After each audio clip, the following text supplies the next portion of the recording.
Well, I mean, just his ability to, get a hit off of anybody at any time.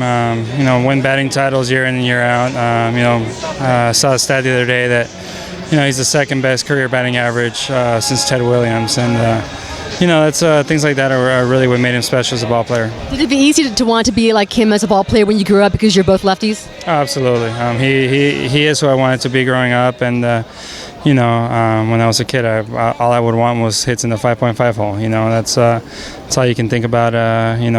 Growing up here in San Diego, and he was definitely the one I looked up to. What was it like to be a Padre fan? I mean, they had some bad times. They had some bad teams. There was always Tony Gwynn. Tony Gwynn was like always a reason for anybody to go ahead and go to a baseball game. Yeah, definitely. My generation growing up, he was in his prime. He was, he was in the middle of, his rookie year was '84. That's when I was 2. So, the minute I could watch baseball, he was the heart of the Padres, and he was the player that I went to go watch the Padres for. I didn't realize that you and his son Anthony Gwynn were the exact same age. So Eastlake, Poway High School, you guys had to have played against each other quite a bit. Yeah, we did. We played against each other a few times. We played with each other a few times. Went to a few tryouts together. Really got to know him and his family pretty well. Was Tony always hanging out at those games when schedule permitted? Yeah, when schedule permitted, he would be there. It was just it was cool to see him in the stands. It was I wore number 19 at Eastlake for him. I wore number 19 my whole life up until I didn't have a choice. So because of him, so. It's definitely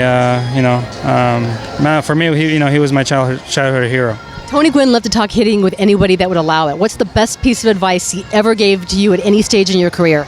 I think he was a guy that always really kept it simple. Stay, have a good base, keep your hands inside the ball, let the ball get deep. His staple was he had a small bat, so he could get the ball really deep, recognize it, and only swing his strikes. And he's a guy that could really put any pitch in play. So he wasn't in a rush to swing at the first pitch, because if the pitcher threw a strike, he could get a hit off of it. Last thing I'll ask you, and you might have perspective, growing up here in San Diego, still living here in San Diego and traveling, across the country playing baseball, but do you think there's ever been a player, I mean, his entire career with one team, which is extraordinary, and those days are done after Jeter, after Ripken, but can you imagine a player that's ever meant more to a city than Tony Gwynn did to San Diego? Well, I mean, for me, like I can say, growing up here, he was definitely,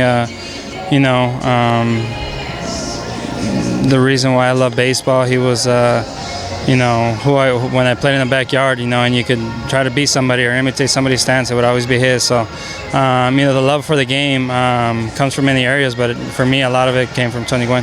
What's the biggest thing you'll miss about Tony? His smile, his laugh. It was contagious.